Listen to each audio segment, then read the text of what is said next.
Welcome back, everyone, to another edition of the Bush League Huddle. My name is Anthony, or as all my friends like to call me, Knack.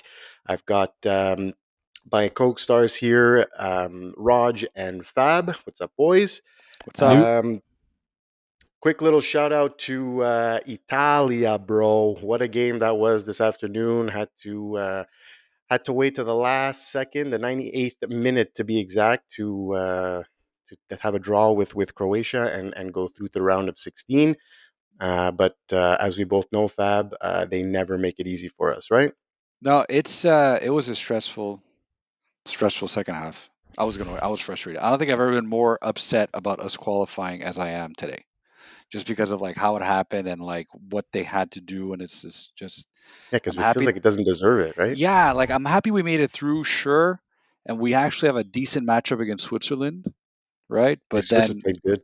they are playing good. They have a very good team, but I feel like of all of the teams we could have faced, that's probably a good option for us to face, like where we actually have a chance of beating them and going further. But then beyond that, like this is not a team that is put together where you have a lot of optimism about how far they can go, like Yeah, at all. agreed. But that's a different conversation. I'm just curious, is there a parallel team in the NFL that's like Italy that wins so many bad games where they probably shouldn't win? I think it was like the Vikings before Kirk Cousins. They always finished like 8 to 9 and then made the playoffs. There was a period of time where like they always had a losing record and making the playoffs. Even any team that Seattle has a losing Seahawks. record, yeah, any team that has a losing record and makes the playoffs, that's who you can compare them to. Yeah, Okay. I I think that's get you. fair. I think that's fair. And for you, Raj, you should be thankful because with Italy's win, that means England has now qualified automatically, no matter what happens tomorrow. So they could finish. They're automatically guaranteed to finish minimum third place and go through to the round of 16. So you see, be I thankful. I am thankful. Probably just delaying the inevitable. To be honest with England, Here we go. we know it's gonna happen. Let's be real. As Yeah, one of our buddies said, they're basically the Leafs of world football. So yeah. So It's a very good comparison, it's actually. not coming home, or is it coming, or they're going home. That's it. They're They're going going home. home. They're leaving the trophy behind, most likely. they're Yeah, on I'll their take the way. silence as They're a they're on yes. their way. They're on their way. Take that however you want it. Something is on their way, whether it's home or But we'll keep it at that. jokes aside, though, Spain is very, very scary. Like Yeah, those wingers are seriously, very, man. very scary. It's gonna be Yeah, a problem for any team that they go up against. agreed. So switching gears into the NFL side, there wasn't very much news. It was a quiet week, as expected, really, in the NFL. Basically, the only news we heard was Ayuk has requested a meeting with the 49ers to speak and see kind of where it stands. He's upset in contract talks. He spoke to Ryan Clark, apparently, who broke the news. Yeah, upset where contract negotiations are going. Says he's prioritizing the 49ers, but he's not opposed to playing elsewhere if the 49ers don't want to compensate him like he feels like he wants to be compensated. So not much going on in the NFL world. So we thought, what better time? Except for Paris Fashion Week, all the players at Paris Oh, Fashion Week right. I saw Burrow and wearing Chase absolutely there. ridiculous clothing. Yeah, I don't understand, but yeah, I That's guess news. Yeah, Slow news day, that's very yeah, that's slow news week, it's a slow. Yeah, it's a slow news very very day. slow news I slow week. didn't even news I didn't week. even know about that actually. That's actually news for me right now, live Because you're as not it's happening. I had fashionista, no idea. Yeah, That would yeah, beg to differ. it's you're okay. not avant garde. I'm just guard. um, moving on. So we decided, yes, basically we decided to do another mailbag episode where we ask you guys to ask us any questions you want. It could be football related, it could be personal related, it could be whatever you guys want. We got a lot of questions here that we're going to answer in this next episode. So I guess without further ado, let's dive right in with question one. So first guy asks, who's one guy on each of your do not draft lists, regardless of ADP? Raj, what do you got for us? So I had to go a little different route of what I previously have done with regards to my do not draft guys. I think it's been pretty well documented, but I did go with Chris Godwin. Mm, The reason being, I feel like there's just not as good of a rapport that he had with Tom Brady as he had with Baker Mayfield. Even though he had a relatively solid season, I believe it was like 80 catches, 90 catches, 1,000 yards. For me, a big part of drafting guys is just having fun watching them. And Chris Godwin's probably one of the most boring wide receivers there is. But from the deeper stats perspective, 33% of his catches, 33% of his 83 catches came in 2 games. He had one 10 catch game and one 8 catch game. Afterwards, he had 5 games of 3 catches or less. He's and only 2 touchdowns, I believe. I think he had like 2 or 3 touchdowns. So low touchdown amount, not really a lot of explosive plays, scattered amount of catches, and it feels like they're trying to find his replacement. They signed Sterling Shepard, our boy FAAB Sterling Shepard, and they also drafted Jalen McMillan, wide receiver from Washington. Those are 2 guys who look like they're going to be slot players. So I think if I look at the ADP, I know it's regardless of ADP, but ESPN has him as the 32nd ranked wide receiver above the likes of Amari Cooper, Deontay Johnson, and even Christian Kirk. So I would avoid him at that cost. yeah, I mean, I can't say I disagree with you, and I don't know how long he's signed there for. I know you mentioned that they might be looking for a replacement for him in Sterling Shepard, but I don't know. I know he signed I an wouldn't say replace. extension, but I wouldn't say replacement, but it seems like they're trying to find competition for him. Like, did they really need another slot guy, a guy who's exactly the same player as Godwin, who can't really win on the outside, fully fully only working in the slot? So Yeah, Fab, who you got? no, I was just gonna say that was a big shock when Sterling went over there because I was expecting him to retire. I Like I thought he was that, gonna retire too. Yeah. yeah, that was the whole thing There by was him. talks Yeah, about it. and then just randomly he signed for 1 year, whatever it is. I think it's because the Yeah. relationship that he has with Baker. To be honest, I think that's the Oh, big from deciding OU. factor. Yeah, They went to OU. yeah. Yeah, Yeah. So again, to your point about like how he had a rapport with Brady, maybe not so much with Baker. This might be even adding to that too. So I chose Stephon Diggs. I know we spoke about him a little bit on the pod, and I also made myself a little bit clear on like how I'm not a fan necessarily of not so much of that move, but like of what that does to the wide receiver room in general. And plus, the Stephon Diggs as a whole, I mean, he's getting a little bit older too. But I was looking at his numbers from last year. The beginning of the year, like the first 9 weeks, he tore it up, he killed it, and then from like week 10 on, he was ranked. I have it in front of me here. He was ranked wide receiver 44 on a points per game basis, 9.8 fantasy points per game basis from week 10 on to the end of the season. So it's definitely not someone that those are not the points that you want to get from a guy that you hope to be your wide receiver one. And that was when he was in a situation where he was the guy, where he was the number one target. Yeah, fine. They had other pieces around him too. They had Dalton Kincaid and all that stuff, and Dawson Knox, and they had other wide receivers there as well. But he was still the guy in the locker room where he would be commanding all the targets. Now he's going to a new situation, new quarterback. I mean, CJ Stroud is spectacular. There's no doubt about that at all. But you wonder about is he going to command the wide receiver room? And I know that we all have some polarizing opinions on that. And that's fine.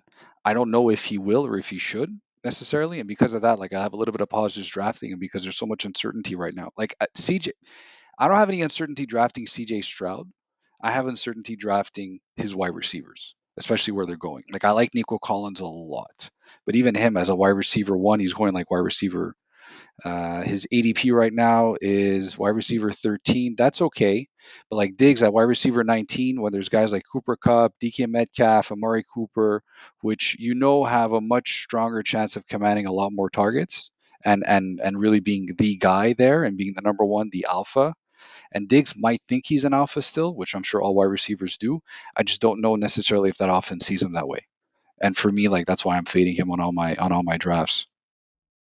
I think honestly, I agree to a certain extent, but I think he's gonna come in and they're gonna they're gonna want to get him involved early and often. Just because I think like he does bring that presence, right? He is the veteran guy, and I've been on record here, gushing about Nico Collins, and I think Yep. that guy is inevitable. Like I think he's going to just take over at a certain point. But we also, we saw that Diggs tailed off when, we've mentioned this as well, I believe, in cold weather, and now he's playing in a dome, and stats might be a little bit easier to come by. Stroud is going to sling the ball around. I don't know. Again, Man, we were See, saying but how much we didn't really like Cooper because of Deshaun Watson. Like, I'm taking Diggs before Amari Cooper. man, I hope the cold weather thing is bogus though, because if that's really the reason why his production failed, like that's concerning, man. That For that's sure, really that's yeah, for really sure. concerning. And 100%. I'm not also, saying that's definitely not and saying and, it's not. and your Yeah, point, Knack, I think they don't have a choice to give him the ball because we know how he acts when he doesn't get the Right. ball. And Exactly. yeah. like real to put it more real life football, man, that's gonna be a distraction, I think, But especially for but a young team with a young nucleus. but then Raj, you touched on something interesting, right? Like you want like guys that are fun to watch. Like is Stephon Diggs going to be fun to watch when he has those games where he puts up duds, and then the next game he complains, and then he gets more I, targets, and I think the past two I had him last year. Compared to previous years, he was not fun to watch. He looks like a possession receiver. He doesn't look like the explosive receiver that we first saw. Well, not only in Minnesota, but we first saw the first 2 or 3 years yeah, where he had like 115 catches, like 1,500, 1,600 yards with Josh Allen. Like he doesn't look like that receiver at all. And I think he lost a step. Like I think he's definitely lost a step, and he's at 31, yeah. 31 years old, and that's past the peak years of a typical of a wide like an elite wide receiver. So I think your point is pretty fair. Personally, I would be in agreement, especially what I had last year. It was really rough to have him in the second half. I agree with you. For sure. For sure. I'll quickly spit out mine here. Mine is going to be Travis Etienne. Mm. He's going as high as running back number 9 on a lot of boards, ahead of players like Josh Jacobs, Rashad White, James Cook, who are all in command of their backfields. The coaching staff really likes Tank Brigsby, and it's his second year now, so I think he's going to be a lot more heavily involved. Uh, Etienne in the red zone was not that guy. Like his touchdown production was not bad last year. He still scored 11 touchdowns, but his yards per carry went from 5.1 in 2022 to down to 3.8 last year. So you could tell that he wasn't that guy, and like Brigsby's going to be that guy who can run through the tackles, get the goal line work, and all that stuff. So I think I think it's going to really hurt his value. And to be quite honest, Josh Jacobs, Rashad White, James Cook, like I'm taking all these guys way before. And I just hearing what's the coach's name? Doug Peterson. Doug Peterson. Hearing Doug Peterson talk about Bigsby is like gushing about this guy. It just makes me feel like this could become a 50-50 split at some point, and I'm not ready to pay the high value for its end. So I just want to avoid him altogether. Trivia time. How big do you guys think Tank Bixby is? Take a guess. I think he's like 5'7". 5'5", I think 5'8" or 5'9". Okay. So yeah, that's what I'm like. His name's Tank, and I'm like, he's like 5'11", 5'10". I thought this guy was like It's six. quads, I thought, man. He's I thought he's massive. He's a Well, big hold boy. on oh a yeah, he's sec. not. What does a tank look like? It's short and it's wide and it's stocky. So yeah. I don't know. I was thinking like Brandon Jacobs style, like 6'4", like massive, like Dude, two Brandon three, Jacobs or is a freak. Like we talk about Derrick Henry Yeah, being a that's I freak. would. Before Derrick Henry was Brandon Jacobs. The guy was a 6'4", 265 pound running back. it was Like like Dante and ran a Culpepper playing running back. yeah, and the guy ran a Yeah, four it's four. yeah, Like it's get crazy. out of here. It's And he couldn't crazy. bend. He couldn't go low. Like I No, never saw a more upright runner. But back to your point, Miss Brandon Fab. Jacobs. It's yeah, me too. Etienne, I have big time reservations. Didn't think he looked good last year, and exactly the short yardage stuff. He was not good on short yardage last year. Small running back too. He's really a small guy. You know, it's funny. I think there's a trend right now. We're all fading the guys that were on Rogers' team last year. Diggs, Etienne. True, Etienne. There's no sign. Well, you guys are in love with Kyle Pitts, so So Well, when we I'm not. Hey, hey, hey, hey! I'm not in love, but I'm not fading the guy. Like, let's give him a chance in with yeah, a like with a I'm not competent another guy. chance. Another chance. One more chance. One more chance. We're gonna move on here, guys. Second question is, it was announced that Matt Ryan will be inducted into the Ring of Honor. Is Matt Ryan a Hall of Famer, Fab? I Oh think boy. more yes than no, and I'll revert Wow. to yeah, and Interesting. it's on the French, but gun to my head, I think it's yes, and the reason is because and I think it's Mike Greenberg has a good quote um, about sort of like categorizing players if they are Hall of Famers or not. Like, can you write the history, the story of the NFL without this person? And I don't think you can with Matt Ryan because he Yeah, but also for But more he won negative, Ro- for more no, but negative he than won an good. not his fault though. MVP. Not his He won fault an though. MVP. He won offensive player of the year. He multiple Pro Bowls. He's top 10 in passing yards. He's top 10 in passing touchdowns. I don't know exactly where, but I know like it's like 6 or 7 or something. Is Seventh he in top passing 10 yards. Yeah, Seventh in passing in yards. Ninth TDs? in TD. Ninth in TDs. Nice, nice. yeah. Like those are Hall of Fame numbers, right? Like if so, for me, it's more of a yes than a no. I know there's the talk about how like the Hall of Very Good, you know what I mean, and he might just be there. See, like he's yeah, But like but I feel that like would be what I would think. I feel the whole MVP thing like gives him that edge, and the fact Yes. that he was there for so long, and Totally. he. I hate one-offs though. What do you mean he hit one offs? Like just because the MVP he deserves to be in, like that Like one off like is like is Cam Newton an MVP? He was No. an MVP guy. He won, like is Matt he Ryan a was a Hall of way better Famer? Like QB though. Matt yeah, yeah, Ryan was a yeah, yeah. way better 100 QB. 100%, but like that's Well, why I hate like sometimes that well, one-off of like I think it's a holistic how point of many view, all right? pros did You Matt got it Ryan have? four, I think. All pros Sorry, No. no, or no, Pro sorry, Pro Bowls? Bowls. Excuse me, Pro Pro Bowl's Bowls. I don't. 4. He had one all pro and it was One All probably Pro. the MVP Yeah, season, right? He had to have had an all pro for that. But like how many did he have after that, right? So that's None. what I'm yeah. saying. That's where I have that word one off is like, okay, he had that great season. It was unbelievable. Don't get me wrong. And I'm But not saying he's not a bad quarterback, but I think you have to look at it at his entirety of his career, and the fact that he spanned as long as he did, he was consistent for as long as he was, and in the highest level of football, and finished top 10 in so many statistical categories, and even think I think he finished 12th overall in games played, which is again huge. So I think that has to be the the factor that pushes him over the edge. I get your point about the whole one-off thing there because yeah, one MVP, fine, whatever. But you it's not look at just one everything else that MVP, comes with fine, it. but No, I get what you're sure. saying though. It's a So valid so point. the All Pro thing is a very valid argument. My counter to that, Knack, is NFC 2010s. Like who's making All Pro It every year? was Aaron yes, Rodgers, Drew yes, yeah. Brees, Russell Yeah, it Wilson. I was think tough. Definitely Yeah, tough. yeah, it's But very look, tough. But but also wait, but yeah, also we just named two Hall of Fame quarterbacks right there, right? for sure. Who's making the All Pros? You name them, and they're going to be in the Hall of Fame. For sure. But if I look at Matt Ryan's stats, like really solid, like 381 TDs, 183 INTs, like really solid touchdown interception ratio. He was basically always above. Like he had a stretch where basically from 2012 to 2020, actually until the rest of his career, he was above 65% completion percentage, right? Like even QB rate, he's always in the 90s. He flirted with some 100. And to me, if I look at, so I think there's a few things with the Hall of Fame. I think they're letting in more guys now than before. I think it's easier to get in. It's to the point where it's like it's almost as easy And as the people have made baseball. comments about that. Yeah, yeah, for sure. Deion Sanders has made comments. A lot of people made comments. But if I look at some comparable guys who QBs who made the Hall of Fame without, I don't think an MVP. I might be wrong, but definitely not a Super Bowl ring. Warren Moon and Dan Fouts. Warren Moon, fantastic player. He played for Seattle, played for Houston. Dan Fouts, he played his entire career with the Chargers, like the early odds Chargers with like Kellen Winslow. They never won anything. I don't think they won MVPs, and they still got in.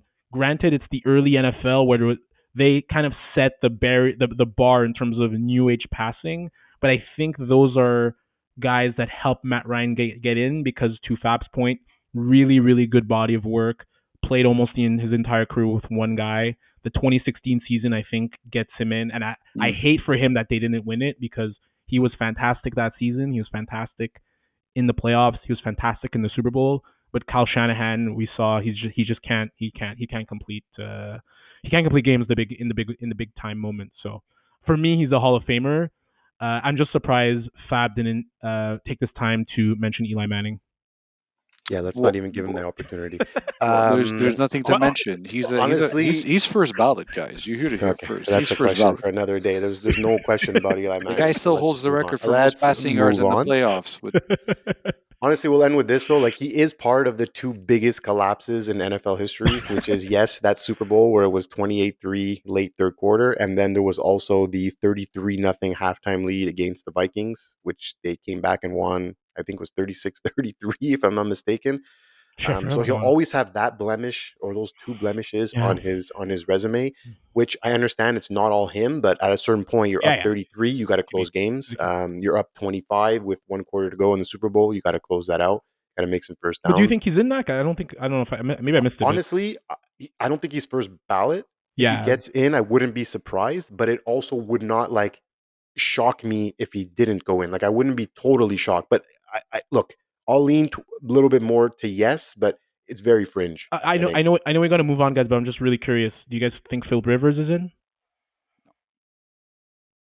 Like a similar type guy, except for no, he didn't go to a Super Bowl, And no right? MVPs. And he didn't win MVP, and I don't think he was an All Pro. So he's the I have definition of Matt Hall of Ryan very good. first. I definitely have, yeah, I have Matt Ryan Like ahead of him for sure, just because of what he's done. Matt Yeah. Ryan also has I like can't he's higher up in all discredit the the statistical MVP, categories too. Matt Ryan is right? up. Like, He's higher than Philip Rivers in all the statistical yeah, for categories sure. as And I'm well. not going to discredit the MVP, right? Yeah, Like, if you're comparing two players, like, yeah, that guy Debate. did win the yeah. MVP at Huge. least once and the All Pro. You So, know like, who you else got to is step ahead of up. Philip Rivers? Eli Manning. Okay, so we have a gentleman here whose fantasy league is discussing changing using their waiver priority to FAAB. So he wants to know what are the pros and cons about using FAAB. So FAAB is um, uh, FAAB. Yes, FAAB, it's not me. which is free agent auction budget. So basically, what it is you're kind of allocated $100 a year. It's fake play money, but you're allocated that, and that's what you use to bid on players on the fantasy waiver wire. So basically, taking waiver priority out of the equation, and everyone has a chance to bid. Same thing that what you would do on a Tuesday night bid, and then as of 3 a.m. you would find out who you got or who you didn't get, and then you could see what others bid, so you can kind of see their patterns on what they bid on other players too, which is really cool. So I guess pros is what I just mentioned is you don't have to hoard waiver priority and play that kind of strategic play, whereas like, oh, I'm going to keep it and then maybe trade it to someone so they pick up, like it's definitely a different game, and you just have an option to always be able to pick up the guy you want. And another, if I could add to that, if you drop a player and he goes on waivers, you can pay and bid on him right away. Whereas in waiver priority, he's got to clear waivers before you yourself has a chance to get that player back. So he has to become a free agent and you have to pick him up as a free agent. You do not have the option to pick him up on the waiver. Um, I don't know. I guess con. I personally, we did it. We switched in our league this year, and I really can't find a con with it. I think it's just a lot better. I guess Yeah, con is knowing how to do it strategically, so Yeah. yeah. you The don't learning end up curve with might be a the con. learning That's curve. about Exactly. yeah. That's about That's the it. learning curve is you don't know how much to spend right away or how Yeah, much to keep for the end of the year Yeah, and stuff like exactly. that. And It's yeah, fun. I think Rod, you can kind of continue on that point because you did save some to the end of the year and Yeah. seeing how it kind of benefited you Yeah, towards everyone the has end. everyone has a big a different strategic play on that. Like I think the key thing with Fab is that you're always, like you said, Fab Knack, like you're always in the game. Like you lose a player, and in non-Fab leagues you're screwed, man. Like yeah, you gotta wait till you get number one waiver priority. Whereas, hey, I could just blow all my money on this backup. Hey, I'm still in it, right? So yeah. I know on our league, like there was some apprehension towards it. There was a bit of concern, but I think by the end of it, everyone but Stamati I really think really Lucas maybe too had a little didn't really they preferred I the think waiver I think it priority. was more the unknown, right, than anything else, right? Like it's that there was that apprehension, but Yeah, Nak, your last point about being like, and Roger hit on it too, like being in on the player that you just dropped is huge. Because Yeah. how many of us Oh have my god. dropped a player by accident, and we're like, shit, like I Th- gotta wait now from the clear waivers. Hopefully he does. Hopefully nobody saw it. Like there's all this stuff where it's completely out of your control. And another big pro, in my opinion, is that I don't have to be up at 3:30 in the morning, like looking Yeah, at like free that agents. was my last point. That was my I last can point. actually sleep soundly on Tuesday nights, which is wonderful. I Yeah, know, and wait, because that would be another con to keeping the Yeah, waiver is that if you don't want to use that priority and you don't want to, use your waiver and lose your priority, you got to get up at 3 in the morning when everyone does go on free yeah. agency and pick up players and guys, we're whatnot. still getting up at 3 a.m. to see who's I'm good. not. I don't do that. You don't I do don't do that that? anymore. Oh, I still do it. I I don't don't do do that that. anymore. I don't I do don't that do that. anymore. I didn't do it prior. Like you guys were doing it. But the only time I actually did it is when I had my kid and I was actually up at that time. Like I was I up, so I'm like, used to, okay, like let me buddy. check the phone. But like I don't I put alarms at 3 I a.m. used to for have alarms going off at 3 a.m. Roll out of bed, turn on my computer, but half like asleep, how pick up many players, championships did like that get you? zero, and Like I'm in the never end. doing it again. That's it. You see? Not a single But one. seriously, Not a like single one. that's what it comes down to. Like everyone who But the does it, like commitment did it is really there, ladies and did gentlemen, it and that's really why this podcast is important. That's We what are counts. committed to the cause. That's what counts.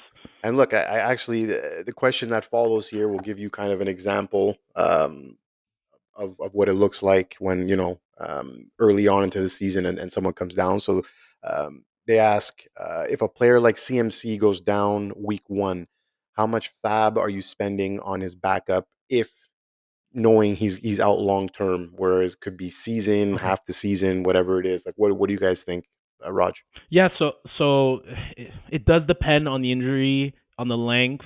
It depends on the depth that I have. For me, one thing that I hold near and dear is that not every backup is a good player. Like just because you have a handcuff doesn't mean he's like I wasn't rushing to go get Zeke last year when Ramondre was injured. Like I was like I don't care about Zeke. Like he's not good enough for me to blow Fab. In CMC's case, he has I think there's Mason, but we know Elijah Mitchell is actually a really good player.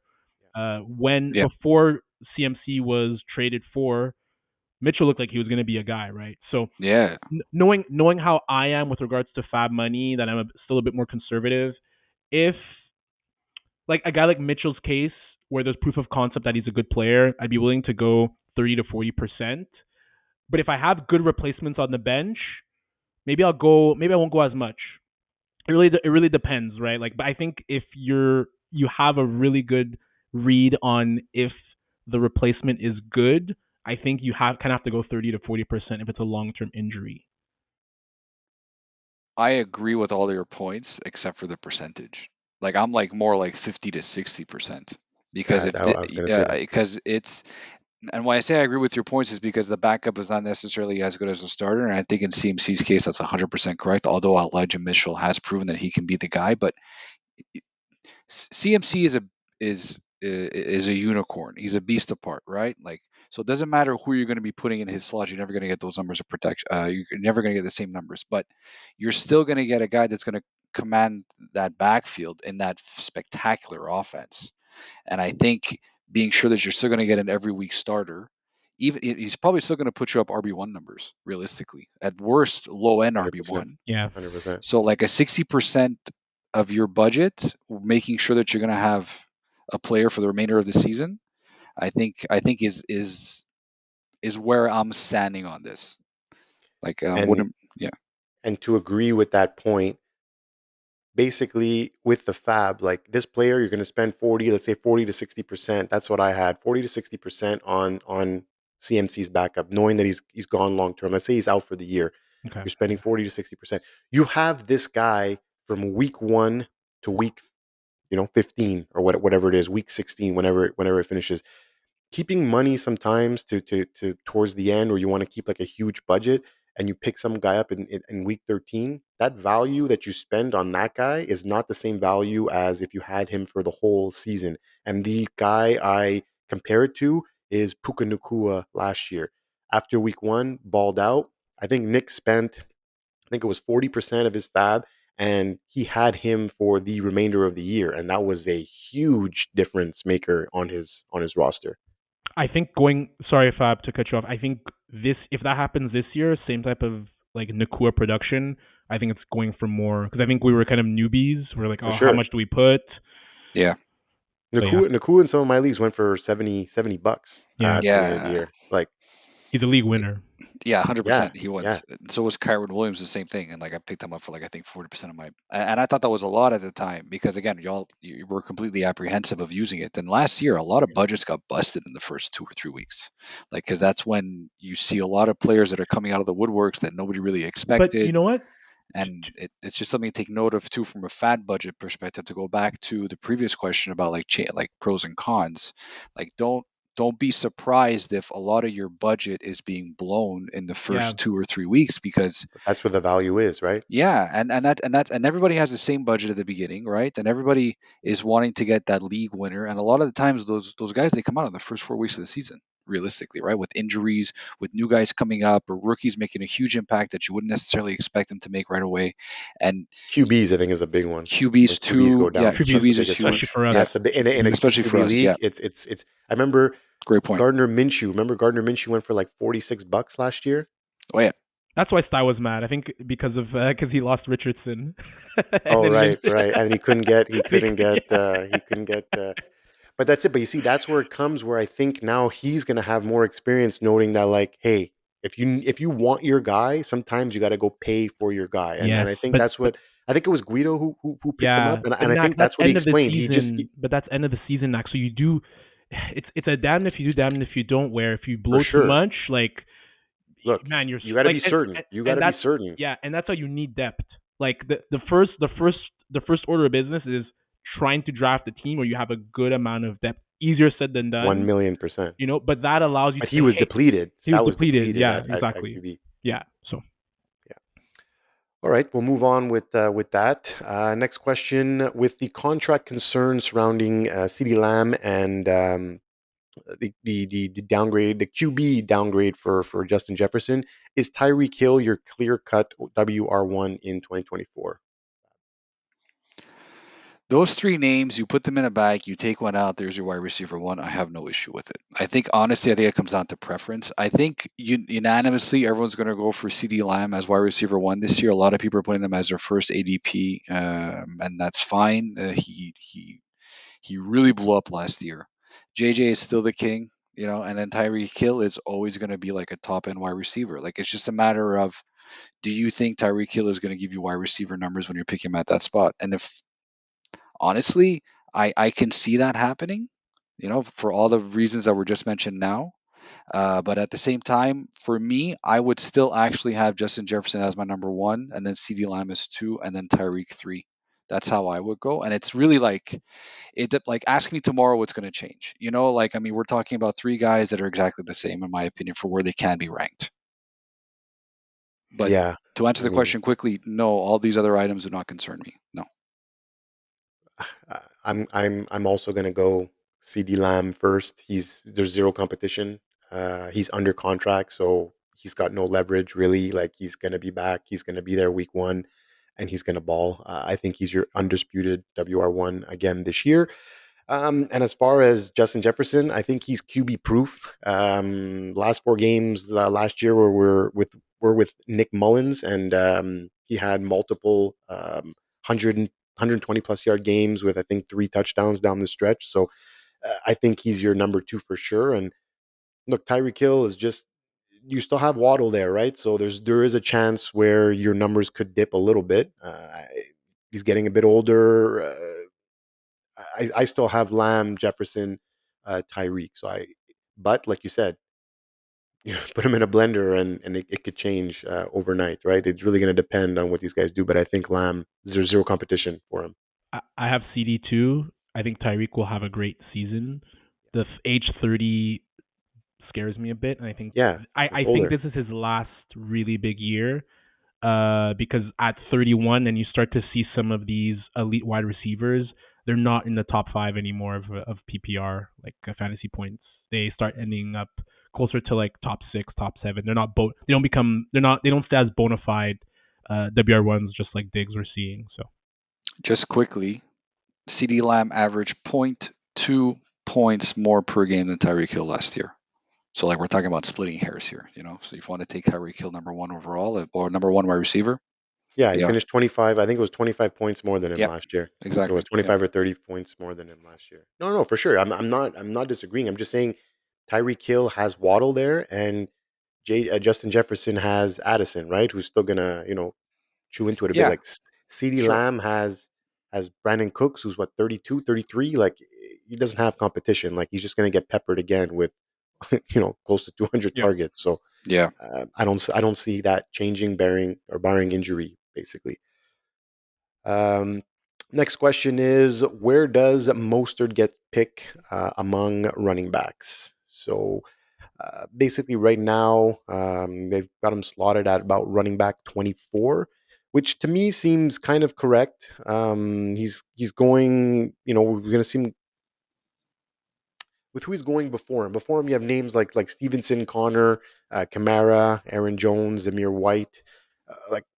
Like I'm not expecting 20 TDs again with Mostert, and I think we mentioned it, if not last week, the week before. But there's a split in that backfield as well, right? There's Achan who's there. They drafted another guy as well. So I think on most weeks he's that low end WR2 flex play, right? So I think personally for me, running back 24 is, I think I'm more than okay with it. Yeah, I think Mostert's going to surprise people. I think Achan and or sorry if I'm pronouncing it correctly, Devon is being overdrafted. Like it's a little bit too high for my liking. We mentioned that last week too, and I think that Mostert being like you said, running back 24. I wouldn't be surprised if he finishes a low end 20s. Sorry, low end teens. Like if it actually What? breaks the 20s. Really? Yeah, Wow. man. Like You're not it's an concerned that even. you're not concerned about the age 31 season? And split He's a backfield. young 31 though. Like I know we say that there's not that much tread on the tires for a regular I 31 hate year that. old, I and he's hate that. But still he's an quick injury though. prone He's 31 an injury. also. Well, Yeah, yeah, that's also exactly. why there's not that much tread, right? And he played a full slate of games last season. I Yeah, but guess he's they not managed his work. Wolverine. Yeah. I'm just saying. I think he's gonna have a better than expected season. I think he'll actually do better So than running back 24. it so he'd be Uh, a guy he would be like a do not draft type of guy for me personally. And Nak, I'm not sure where you found that ranking, but I saw ESPN PPR had him at 33. And no, but it's all good. Like they're all different ratings, but they have him like Najee, Zach Moss, Tyjae Spears, Javante Eckler, and Tony Pollard were all ahead. Hmm. And I don't like all those names, yeah, to so be it's like honest. the thing is it depends where you get him. Like if you could get him in the 30s, I think it's a good move. Getting him around the range where FAAB is saying, I'm really out. I'm No, really out. And high teens. no, There's no way. I'm I'm That's why I saying said that's where he's 24, going to 24, oh, finish. that's where he's gonna 24. finish. Okay, That's Oh, where he's okay, going to okay, finish. You're not okay. going to get him at that spot. I think you're going to get him much later. I think people are fading him, but I'm higher on him at his current ADP. And from a zero RB perspective, if you have that strategy in fantasy, I think Mostert is a I great guy to get yeah. because they're gonna at worst they're splitting the backfield.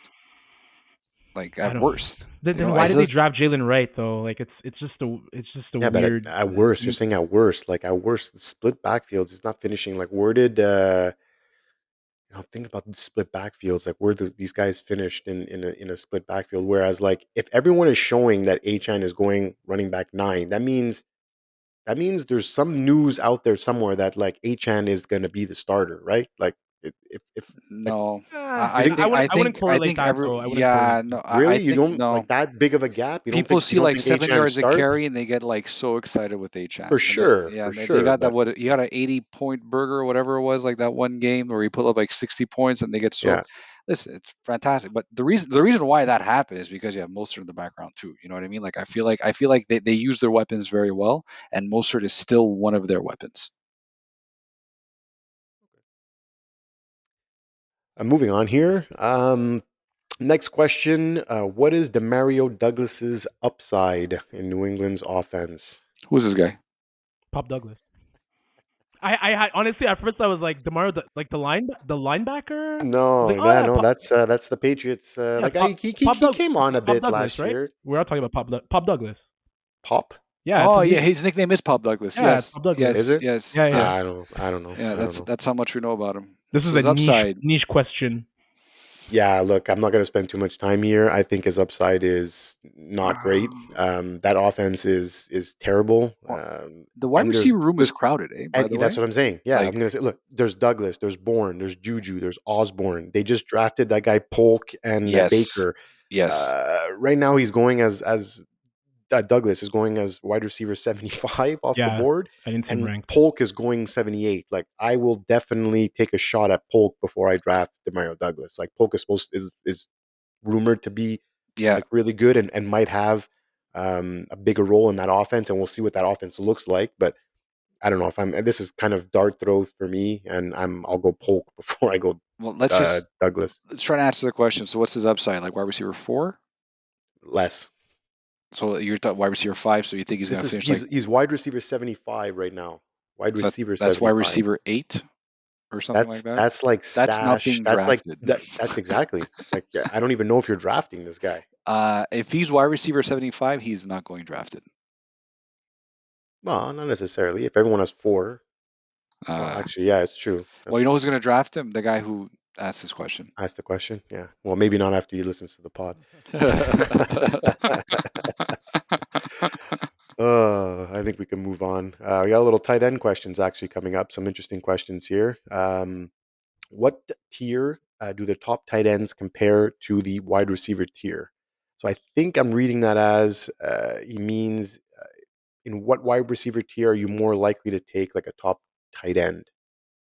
Is that how you guys see it too? Yeah, Yeah, that's how yeah. I understand it too. Yeah, yeah. All right. Raj, what do you think? So for this, the way I see it is to get a tight end that is basically the equivalent of a WR1. That tight end needs to be in the upper 200s, like 300 points per year to get WR1 elite status. So obviously that's Travis Kelce. So I looked at Kelce. His two best PPR seasons were in 2020, where he had 312 fantasy points, and Jesus. 2022, where he had 316 points, both in PPR. So it's crazy. In Sorry. 2020, that would have been the fourth best wide receiver season, and in 2022, it would have been tied for the fourth best wide receiver season. So Insane. to me, Kelce is the only one who's going to be doing this for a while. I don't see a scenario where I would pick anyone who would mimic that type of production, unless Kelce somehow comes back from the past year and regains that fountain of youth and becomes healthy again. I don't think there's going to be a tight end who usurps that level of production personally. But that's what you have to get to. So that would fall like in as of like low end wide receiver 1 Well, type talk. what No, tier of well, wide receivers well, would that fall under? well, look, That you'd pick, let's say Kelsey over that tier of wide receivers. those stats, like those two seasons were fourth best, like in 2020 Yeah, and and that's 2022. tier So 1. You can that's tier argue that's one. right. Fourth Yeah, best that's is tier like, 1. yeah, it's tier Okay, one. but Yeah. let's say I think for sure he probably means like today's stand. Like if you were drafting today, like where would you be comfortable taking let's say a Laporta or a Kelsey, in what tier of wide receivers where you would bypass, like me, let's say I put you'd have to go at least tier 3 where there's like Ayuk, Debo, Mike Evans, Marvin Harrison Jr. and Olave. Like that's tier Yeah. 3, that's tier 3 wide receivers, and that's the only, like, and the tier before you have like guys like Puka, Garrett Wilson, AJ Brown and Amon Ra. I'm I would not agree with picking. I would agree with that. Yeah, I agree with that. I'm not picking a tight end Yeah. before all those guys, but I could potentially take a Kelsey or a Laporta in the third round before a Mike Evans or an Ayuk or a Debo. I Right? got it. I think we're Yeah. in Yeah. agreement with Yeah, that. Yeah, yeah, I agree with exactly. that. Yeah, Yeah. yeah. My point was, I don't think there's anyone who's mimics top one right now, and No, even no, no, and no, even top No. no. two. And my first, like I No. said, my first tier would be Yeah, wide receiver tier 3. yeah. So Yeah. Okay, I guess this kind of piggybacks on that. Like, what makes a tight end premium? Like, how many more PPR points is the norm? And again, I think he means how many more PPR points make a tight end premium over like an average guy. I think that's how I kind of see it. But I think we just touched upon it. Like the Yeah. guy has to have. I think it's a similar kind of question. Like the guy Yeah. has to have that 300 massive, like Travis Kelsey production in order for you to like go and Gronk surpass. style. Yeah, Yeah, Yeah, plus exactly. Gronk style. and I think this year is a bit of an outlier too, because the tight end position is also very There's deep. so many. There's so Like many. Yeah. you're gonna be if you're having a conversation between Kelsey and like a Garrett Wilson, like obviously it's gonna be Garrett Wilson because And 2 or 3 rounds after you can pick up you can probably maybe 2 rounds after you might be able to get an Andrews, but like then there's also Trey McBride that exists out there as well. There's a Dalton yeah, Kincaid's of the world. Like it's very deep, right? So I think this year the tight end premium might be a little bit smaller than years past. Like But there's when more depth. yeah, yeah. And look, yeah, the last year Laporta was tight end one. He finished with 153 points, and McBride was 10th with 100. That's crazy. yep, So there's only a 53-point gap between 1 and 10 last year, and I feel like that gap is going to shrink because we 100%. do have a lot more better, Yeah. Yeah. better More better. tight ends. Um, okay, one last tight end question here. Would you draft Sam Laporta ahead of Kelsey and Andrews this year? Fab. I think it's again we've been talking about tight ends for the last like 10 little minutes over here. I think at their current ADP and how I value the tight end position based on everything you just said, I would actually take Andrews at his current ADP, and that's not to discredit Laporta or Kelsey. I think they're great. I think they're fantastic spots. I think they're very good at the tight end position. But Nike, you just hit on it, right? Like the difference between tight end 1, 2, and 3 is not as it's not that big to make you want to not have a stronger wide receiver room or running back room, or especially because we play in 2 quarterbacks. I'm gonna be prioritizing quarterbacks in like rounds 2 or 3, where some other people might be taking like a Travis Kelsey in round 2. I'll be taking a quarterback, or a Sam Laporta in round 3, and I'll be taking a quarterback because you just want to have depth at the position that's the most important. And when you can argue that Kyle Pitts, who's going as tight end 8 or 9 right now, has a chance of finishing as a top 5 tight end. Yes, Roger, we roll your eyes. That's fine. But like I realistically closed speaking, them. that's good I enough. should cover my ears. Thank you. But you guys know what I'm saying, right? I mean, like it's what you're giving up for what you're getting. For me, it's a non-question. And so of those 3, I would take Andrews at his current ADP, which might be in the later rounds. I want to say around 3 or 4. I don't know off the top of my head, but I know it's definitely later than Porter and Kelsey, and I'd be totally comfortable with that. Totally comfortable with that. Yeah. I mean, look, I think he's just asking pretty like, would you take him ahead of Kelsey or Andrews? Like, is he a better player or a better option? And like, look, I'll be the guy that says yes. I'll take Laporta over Kelsey and Andrews. Kelsey is getting older. We just talked about age and production in a season, and I know that the Baltimore coaching staff has been in love with Likely. He actually did come in and played really really well. So I think Yeah, they're gonna try to get them both involved, which is going to limit or maybe not limit but cap yeah, Andrews' production this year, and might that's a good want to point. keep him fresher for the playoffs and actually available for the playoffs, right? Where he was hurt late in the season, so I could see that being an issue with Andrews. It's a great point. Raj, Guys, I just think it's wild where we don't talk about Evan Ingram enough. He had like 114 catches last year, man. Like I would add him to that discussion too, and that's why I wow, would be okay in this with tier, no, but I would be okay with 114 catches, man, like 900 yards. It's no, he balled. PPR. He's bald. Like so that's why I would be okay with not taking Laporta and going a little later. Guys, we're not talking about Trey McBride. We're talking about Evan Ingram. Like Trey McBride balled out too. Like there's Guys, there's so a many. lot. There's a Yeah, lot there's this year. so many. There's There's a so lot. many. There's a lot. I think Yeah, like spending high on a tight end this year is going to be a foolish mistake. It's exactly. at your own peril, Yeah. honestly. Yeah, yeah. With that being said, whoever asked this question, please go ahead. Spend on tight ends.